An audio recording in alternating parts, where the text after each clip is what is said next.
Number 13. By M. R. James. _. Among the towns of Jutland, Viborg justly holds a high place. It is the seat of a bishopric, it has a handsome but almost entirely new cathedral, a charming garden, a lake of great beauty, and many storks.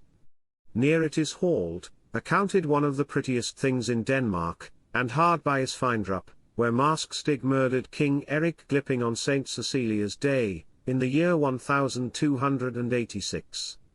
56 blows of square-headed iron maces were traced on Eric's skull when his tomb was opened in the 17th century. But I am not writing a guidebook. There are good hotels in Viborg, Priceless and the Phoenix are all that can be desired. But my cousin, whose experiences I have to tell you now, went to the Golden Lion the first time that he visited Viborg. He has not been there since, and the following pages will perhaps explain the reason of his abstention. The Golden Lion is one of the very few houses in the town that were not destroyed in the Great Fire of 1726, which practically demolished the cathedral, the Sonkirk, the Radhuis, and so much else that was old and interesting. It is a great red brick house, that is, the front is of brick, with corbie steps on the gables and a text over the door, but the courtyard into which the omnibus drives is of black and white cagework in wood and plaster. The sun was declining in the heavens when my cousin walked up to the door, and the light smote full upon the imposing facade of the house. He was delighted with the old-fashioned aspect of the place, and promised himself a thoroughly satisfactory and amusing stay in an inn so typical of old Jutland. It was not business in the ordinary sense of the word that had brought Mr. Anderson to Viborg. He was engaged upon some researches into the church history of Denmark, and it had come to his knowledge that in the Rigsarchiv of Viborg there were papers, saved from the fire, relating to the last days of Roman Catholicism in the country. He proposed, therefore, to spend a considerable time, perhaps as much as a fortnight or 3 weeks, in examining and copying these, and he hoped that the Golden Lion would be able to give him a room of sufficient size to serve alike as a bedroom and a study. His wishes were explained to the landlord, and, after a certain amount of thought, the latter suggested that perhaps it might be the best way for the gentleman to look at 1 or 2 of the larger rooms and pick one for himself. It seemed a good idea. The top floor was soon rejected as entailing too much getting upstairs after the day's work. The second floor contained no room of exactly the dimensions required, but on the first floor there was a choice of 2 or 3 rooms which would, so far as size went, suit admirably.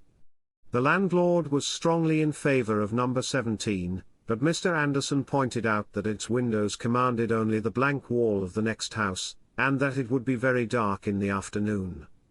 Either number 12 or number 14 would be better, for both of them looked on the street, and the bright evening light, and the pretty view would more than compensate him for the additional amount of noise.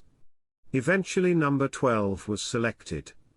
Like its neighbors, it had 3 windows, all on one side of the room. It was fairly high and unusually long. There was, of course, no fireplace, but the stove was handsome and rather old, a cast-iron erection, on the side of which was a representation of Abraham sacrificing Isaac, and the inscription, 1 Bog Mose, Cap. 22, above.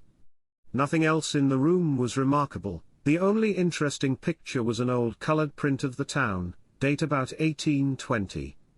Supper time was approaching, but when Anderson, refreshed by the ordinary ablutions, descended the staircase, there were still a few minutes before the bell rang.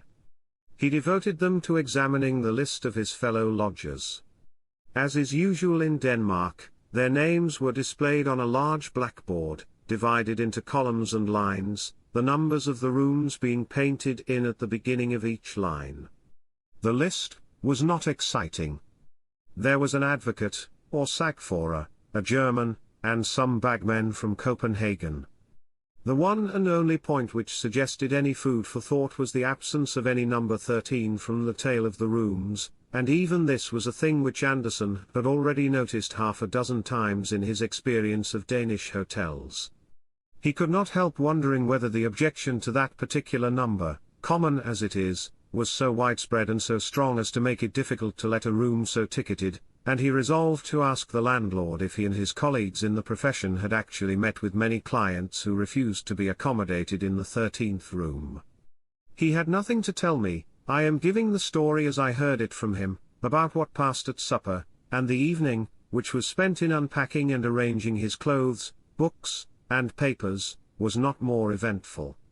Towards 11 o'clock he resolved to go to bed, but with him, as with a good many other people nowadays, an almost necessary preliminary to bed, if he meant to sleep, was the reading of a few pages of print, and he now remembered that the particular book which he had been reading in the train, and which alone would satisfy him at that present moment, was in the pocket of his greatcoat, then hanging on a peg outside the dining room.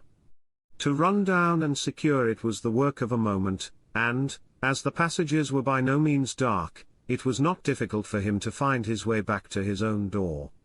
So, at least, he thought, but when he arrived there, and turned the handle, the door entirely refused to open, and he caught the sound of a hasty movement towards it from within. He had tried the wrong door, of course. Was his own room to the right or to the left? He glanced at the number, it was 13. His room would be on the left, and so it was. And not before he had been in bed for some minutes, had read his wonted 3 or 4 pages of his book, blown out his light, and turned over to go to sleep, did it occur to him that, whereas on the blackboard of the hotel there had been no number 13, there was undoubtedly a room numbered 13 in the hotel. He felt rather sorry he had not chosen it for his own. Perhaps he might have done the landlord a little service by occupying it, and given him the chance of saying that a well-born English gentleman had lived in it for 3 weeks and liked it very much. But probably it was used as a servant's room or something of the kind. After all, it was most likely not so large or good a room as his own. And he looked drowsily about the room, which was fairly perceptible in the half-light from the street lamp. It was a curious effect, he thought. Rooms usually look larger in a dim light than a full one, but this seemed to have contracted in length and grown proportionately higher. Well, well. Sleep was more important than these vague ruminations, and to sleep he went. On the day after his arrival Anderson attacked the Rigsarchiv for Viborg. He was, as one might expect in Denmark, kindly received, and access to all that he wished to see was made as easy for him as possible. The documents laid before him were far more numerous and interesting than he had at all anticipated. Besides official papers, there was a large bundle of correspondence relating to Bishop Jørgen Friis, the last Roman Catholic who held the see, and in these there cropped up many amusing and what are called intimate details of private life, and individual character. There was much talk of a house owned by the bishop, but not inhabited by him, in the town. Its tenant was apparently somewhat of a scandal, and a stumbling block to the reforming party.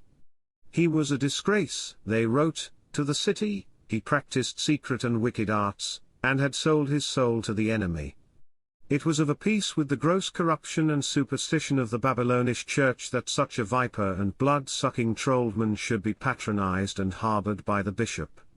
The bishop met these reproaches boldly, he protested his own abhorrence of all such things as secret arts, and required his antagonists to bring the matter before the proper court, of course, the spiritual court, and sift it to the bottom.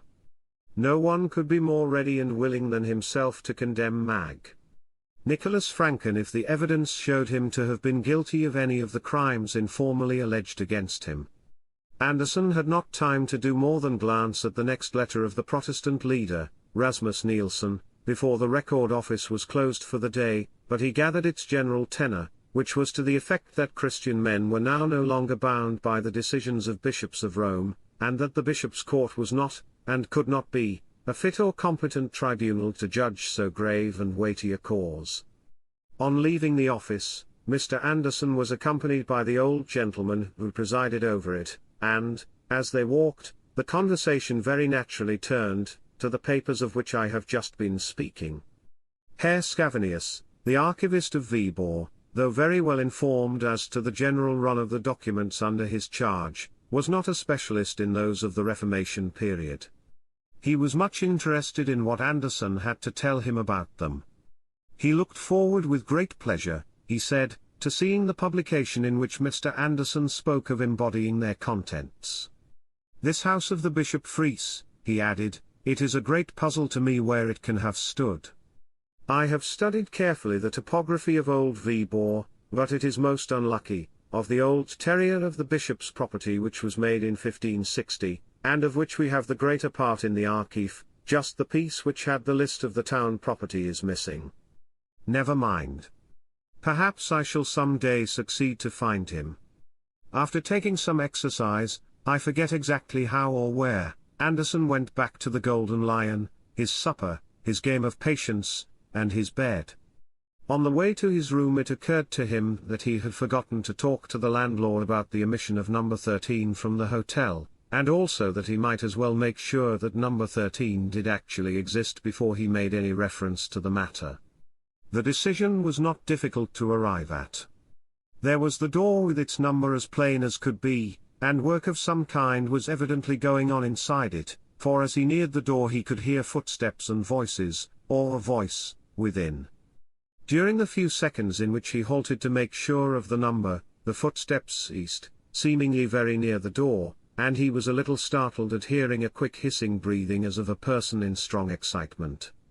He went on to his own room, and again he was surprised to find how much smaller it seemed now than it had when he selected it. It was a slight disappointment, but only slight. If he found it really not large enough, he could very easily shift to another.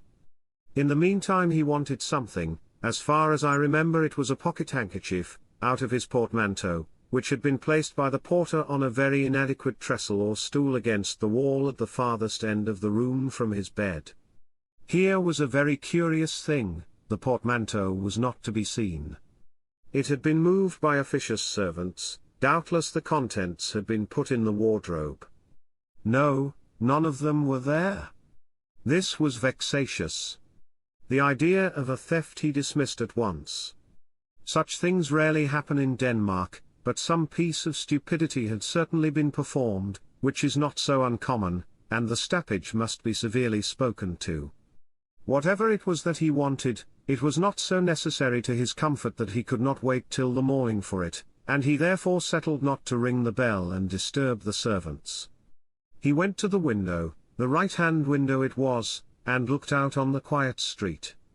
There was a tall building opposite, with large spaces of dead wall, no passers-by, a dark night, and very little to be seen of any kind. The light was behind him, and he could see his own shadow clearly cast on the wall opposite. Also the shadow of the bearded man in number 11 on the left, who passed to and fro in shirt-sleeves once or twice, and was seen first brushing his hair, and later on in a nightgown. Also the shadow of the occupant of number 13 on the right. This might be more interesting. Number 13 was, like himself, leaning on his elbows on the windowsill looking out into the street. He seemed to be a tall thin man, or was it by any chance a woman? At least, it was someone who covered his or her head with some kind of drapery before going to bed, and, he thought, must be possessed of a red lampshade, and the lamp must be flickering very much. There was a distinct playing up and down of a dull red light on the opposite wall. He craned out a little to see if he could make any more of the figure, but beyond a fold of some light, perhaps white, material on the windowsill he could see nothing. Now came a distant step in the street, and its approach seemed to recall number 13 to a sense of his exposed position, for very swiftly and suddenly he swept aside from the window, and his red light went out. Anderson, who had been smoking a cigarette, laid the end of it on the windowsill and went to bed. Next morning he was woke by the stoppage with hot water, etc. He roused himself, and after thinking out the correct Danish words, said as distinctly as he could, "You must not move my portmanteau." "Where is it?" As is not uncommon, the maid laughed, and went away without making any distinct answer. Anderson, rather irritated, sat up in bed, intending to call her back, but he remained sitting up, staring straight in front of him. There was his portmanteau on its trestle, exactly where he had seen the porter put it when he first arrived. This was a rude shock for a man who prided himself on his accuracy of observation. How it could possibly have escaped him the night before he did not pretend to understand. At any rate, there it was now. The daylight showed more than the portmanteau, it let the true proportions of the room with its 3 windows appear, and satisfied its tenant that his choice after all had not been a bad one. When he was almost dressed he walked to the middle one of the 3 windows to look out at the weather. Another shock awaited him. Strangely unobservant he must have been last night. He could have sworn 10 times over that he had been smoking at the right-hand window the last thing before he went to bed, and here was his cigarette end on the sill of the middle window. He started to go down to breakfast. Rather late, but number 13 was later. Here were his boots still outside his door, a gentleman's boots. So then number 13 was a man, not a woman. Just then he caught sight of the number on the door. It was 14. He thought he must have passed number 13 without noticing it. 3 stupid mistakes in 12 hours were too much for a methodical, accurate-minded man, so he turned back to make sure. The next number to 14 was number 12, his own room. There was no number 13 at all. After some minutes devoted to a careful consideration of everything he had had to eat and drink during the last 24 hours, Anderson decided to give the question up.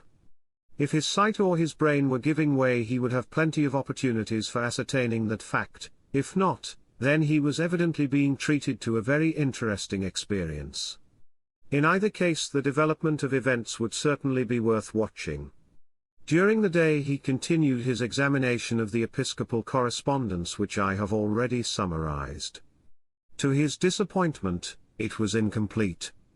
Only one other letter could be found which referred to the affair of Mag. Nicholas Franken. It was from the Bishop Jorgen Fries to Rasmus Nielsen.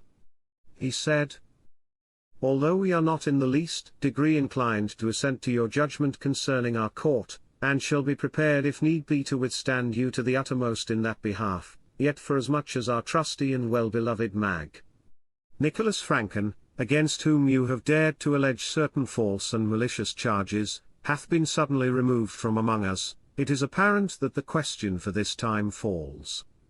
But forasmuch as you further allege that the Apostle and Evangelist St. John in his heavenly Apocalypse describes the Holy Roman Church under the guise and symbol of the Scarlet Woman, be it known to you, etc. Search as he might, Anderson could find no sequel to this letter nor any clue to the cause or manner of the removal of the jasus belli. He could only suppose that Franken had died suddenly, and as there were only 2 days between the date of Nielsen's last letter, when Franken was evidently still in being, and that of the bishop's letter, the death must have been completely unexpected. In the afternoon he paid a short visit to Hald, and took his tea at Beckeland, nor could he notice, though he was in a somewhat nervous frame of mind, that there was any indication of such a failure of eye or brain as his experiences of the morning had led him to fear. At supper he found himself next to the landlord. "What," he asked him, after some indifferent conversation, "is the reason why in most of the hotels one visits in this country the number 13 is left out of the list of rooms? I see you have none here." The landlord seemed amused.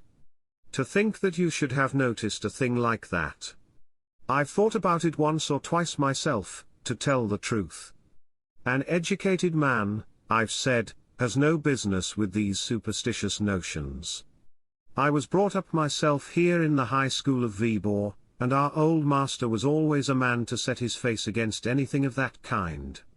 He's been dead now this many years, a fine upstanding man he was, and ready with his hands as well as his head.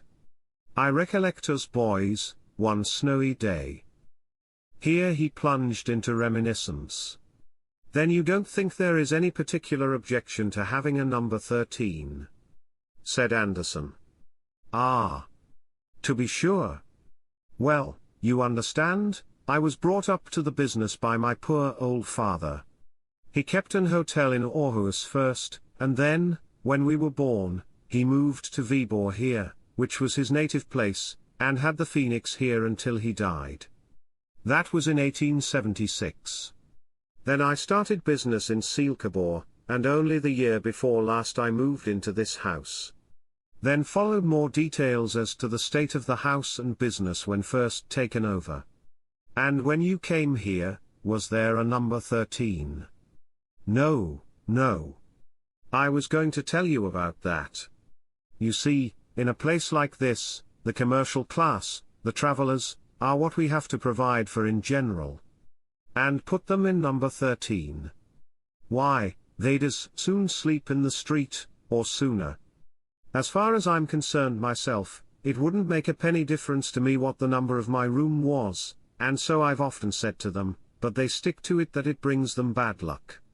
Quantities of stories they have among them of men that have slept in a number 13 and never been the same again, or lost their best customers, or, one thing and another, said the landlord, after searching for a more graphic phrase. Then, what do you use your number 13 for? Said Anderson, conscious as he said the words of a curious anxiety quite disproportionate to the importance of the question. My number 13. Why, don't I tell you that there isn't such a thing in the house? I thought you might have noticed that. If there was, it would be next door to your own room. Well, yes, only I happened to think, that is, I fancied last night that I had seen a door numbered 13 in that passage, and, really, I am almost certain I must have been right, for I saw it the night before as well. Of course, Herr Christensen laughed this notion to scorn, as Anderson had expected, and emphasized with much iteration the fact that no number 13 existed or had existed before him in that hotel. Anderson was in some ways relieved by his certainty but still puzzled, and he began to think that the best way to make sure whether he had indeed been subject to an illusion or not was to invite the landlord to his room to smoke a cigar later on in the evening. Some photographs of English towns, which he had with him, formed a sufficiently good excuse.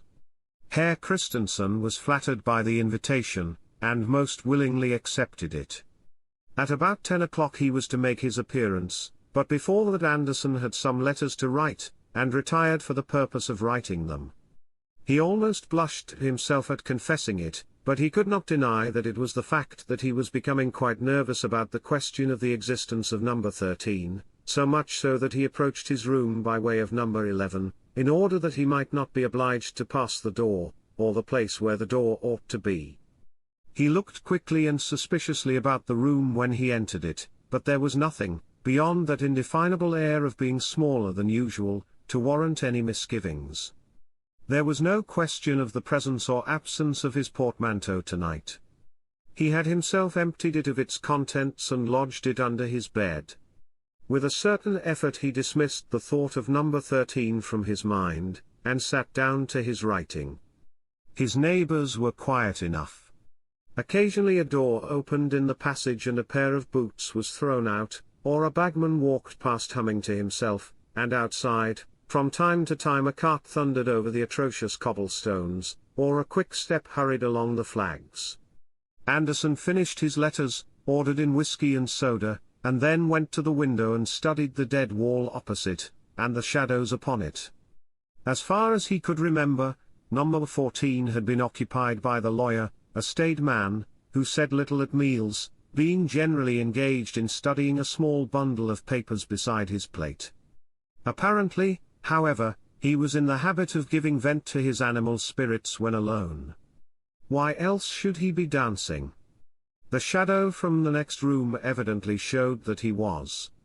Again and again his thin form crossed the window, his arms waved, and a gaunt leg was kicked up with surprising agility. He seemed to be barefooted, and the floor must be well laid, for no sound betrayed his movements. Sack for a Herr Anders Jensen, dancing at 10 o'clock at night in a hotel bedroom, seemed a fitting subject for a historical painting in the grand style, and Anderson's thoughts, like those of Emily in the Mysteries of Udolpho, began to arrange themselves in the following lines. When I return to my hotel, at 10 o'clock p.m., the waiters think I am unwell, I do not care for them. But when I've locked my chamber door, and put my boots outside, I dance all night upon the floor. And even if my neighbors swore, I'd go on dancing all the more, for I'm acquainted with the law, and in despite of all their jaw, their protests I deride. In the court I dance and prance. The barristers scowl, but I steal their pants. Had not the landlord at this moment knocked at the door, it is probable that quite a long poem might have been laid before the reader. To judge from his look of surprise when he found himself in the room, Herr Christensen was struck, as Andersen had been, by something unusual in its aspect. But he made no remark. Andersen's photographs interested him mightily, and formed the text of many autobiographical discourses. Nor is it quite clear how the conversation could have been diverted into the desired channel of number 13, had not the lawyer at this moment begun to sing, and to sing in a manner which could leave no doubt in anyone's mind that he was either exceedingly drunk or raving mad. It was a high, thin voice that they heard, and it seemed dry, as if from long disuse. Of words or tune there was no question. It went sailing up to a surprising height, and was carried down with the despairing moan as of a winter wind in a hollow chimney, or an organ whose wind fails suddenly. It was a really horrible sound, and Andersen felt that if he had been alone he must have fled for refuge and society to some neighbor bagman's room. The landlord sat open-mouthed. "I don't understand it," he said at last, wiping his forehead. "It is dreadful. I have heard it once before, but I made sure it was a cat." "Is he mad?" said Andersen. "He must be, and what a sad thing. Such a good customer, too, and so successful in his business, by what I hear, and a young family to bring up." Just then, came an impatient knock at the door, and the knocker entered, without waiting to be asked. It was the lawyer, in deshabille and very rough-haired, and very angry he looked. "I beg pardon, sir," he said, "but I should be much obliged if you would kindly desist." Here he stopped, for it was evident that neither of the persons before him was responsible for the disturbance, and after a moment's lull it swelled forth again more wildly than before. "But what in the name of heaven does it mean?" broke out the lawyer. "Where is it? Who is it? Am I going out of my mind? Surely, Herr Jensen, it comes from your room next door. Isn't there a cat or something stuck in the chimney?" This was the best that occurred to Andersen to say, and he realized its futility as he spoke, but anything was better than to stand and listen to that horrible voice, and look at the broad, white face of the landlord, all perspiring and quivering as he clutched the arms of his chair. "Impossible," said the lawyer, "impossible. There is no chimney. I came here because I was convinced the noise was going on here. It was certainly in the next room to mine. Was there no door between yours and mine?" said Andersen eagerly. "No, sir," said Herr Jensen, rather sharply. "At least, not this morning." "Ah," said Andersen. "Nor tonight?" "I am not sure," said the lawyer with some hesitation. Suddenly the crying or singing voice in the next room died away, and the singer was heard seemingly to laugh to himself in a crooning manner. The three men actually shivered at the sound. Then there was a silence. "Come," said the lawyer, "what have you to say, Herr Christensen? What does this mean?" "Good heaven!" said Christensen. "How should I tell? I know no more than you, gentlemen. I pray I may never hear such a noise again." "So do I," said Herr Jensen, and he added something under his breath. Andersen thought it sounded like the last words of the Psalter, "Omnis spiritus laudit Dominum," but he could not be sure. "But we must do something," said Andersen, "the three of us. Shall we go and investigate in the next room?" "But that is Herr Jensen's room," wailed the landlord. "It is no use, he has come from there himself." "I am not so sure," said Jensen. "I think this gentleman is right, we must go and see." The only weapons of defense that could be mustered on the spot were a stick and umbrella. The expedition went out into the passage, not without quakings. There was a deadly quiet outside, but a light shone from under the next door. Anderson and Jensen approached it. The latter turned the handle, and gave a sudden vigorous push. No use. The door stood fast. "Herr Christensen," said Jensen, "will you go and fetch the strongest servant you have in the place? We must see this through." The landlord nodded, and hurried off, glad to be away from the scene of action. Jensen and Anderson remained outside looking at the door. "It is number 13, you see," said the latter. "Yes, there is your door, and there is mine," said Jensen. "My room has 3 windows in the daytime," said Anderson, with difficulty suppressing a nervous laugh.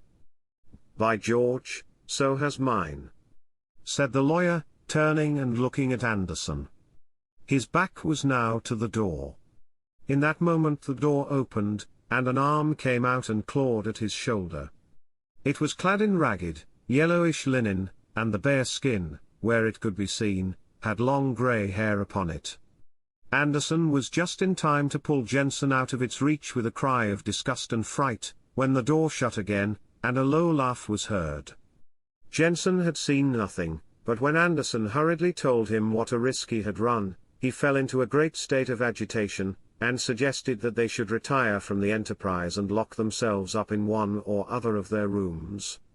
However, while he was developing this plan, the landlord and 2 able-bodied men arrived on the scene, all looking rather serious and alarmed.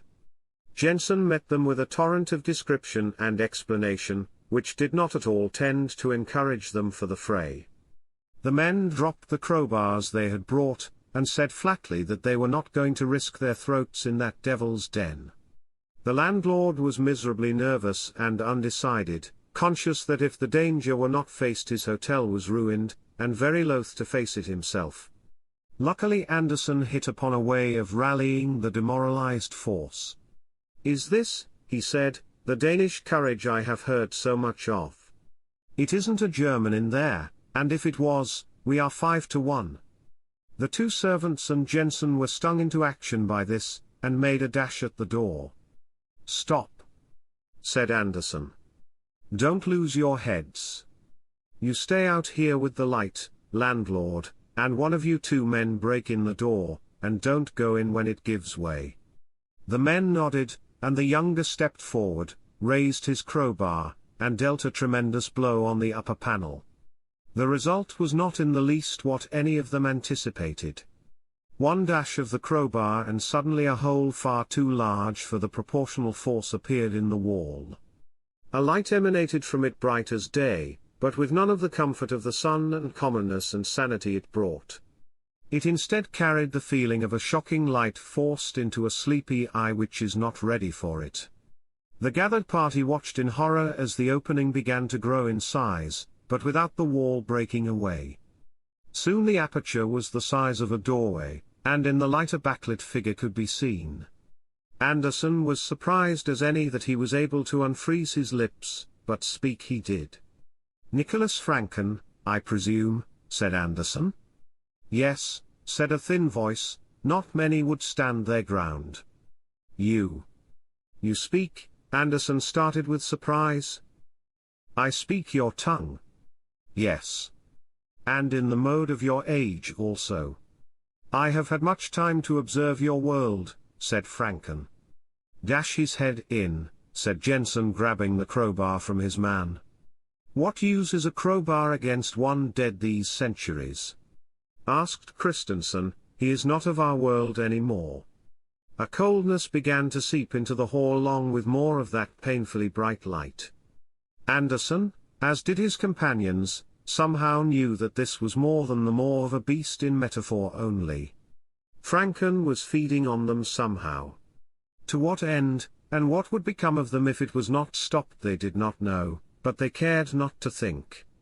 An impulse seized Anderson. "Hold on to me, all of you," he said. He leaned his body into the maddeningly lit crevice and grabbed the figure. A pain of cold, but one which seemed to cut into both body and soul, ran through him. "Pull me back. All of you," said Anderson. With an effort like Hercules taking the globe from Atlas, the party pulled on Anderson, who seemed to be being pulled further and further into the opening. Somehow they pulled him out. In a moment's time, justification for Anderson's rash action seemed apparent. The opening was gone. Just a break in the plaster where the crowbars struck. In the commotion, Anderson and the men had all fallen to the ground. But among them was a person not there before. He was dressed in a tattered dressing gown of a forgotten time. The figure before them was thick, unkempt, and had a shock of white hair, and ice-blue eyes. He burned with anger. But he did not carry the mark of the grave about him, or anything of the other world. "No," said the figure, "no, it cannot be." "Anderson, who is this man?" asked the landlord. "Nicholas Franken," said Anderson. "He did not die when that mob came for him all those years ago. From what little I knew of the writings I studied on him, I guessed that somehow his spells and sorceries allowed him to open a door in a sense outside time. But now, outside of that separate space, he is as mortal as you or I," said Anderson. "But what shall we do with him?" asked Christensen. "We call the authorities. They need not know the whole tale. We tell them he is a vagrant, and a mad one at that, who believes himself a long-dead man from another time," said Jensen. "Let me go," said Franken. "That is precisely what we shall do," said Anderson. "What?" asked Christensen. "Nicholas Franken, in your own time your only crime was to be different than those around you. Here in the 19th century, you will find humanity has progressed. By the standards of our time, I see no crime you have committed, other than being curious about the universe in a time when truth-seekers were put to death for the questions they asked. It is a fresh start for you.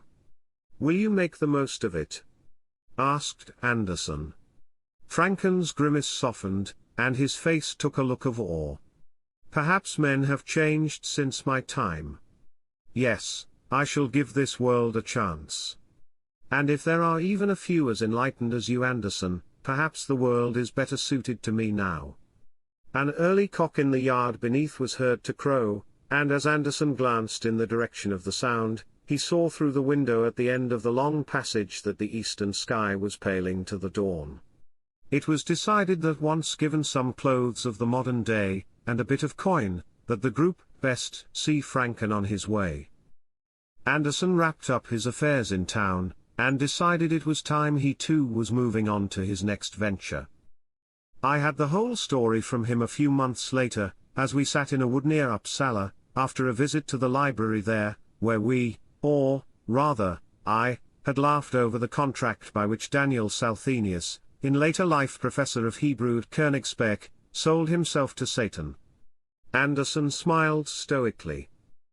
"Poor fellow," he said, meaning Salthenius, who was only an undergraduate when he committed that indiscretion. "Perhaps the men of his day made him feel he had no choice. And when I suggested the usual considerations he only grunted. That same afternoon he told me what you have read, but he refused to draw any inferences from it, and to assent to any that I drew for him.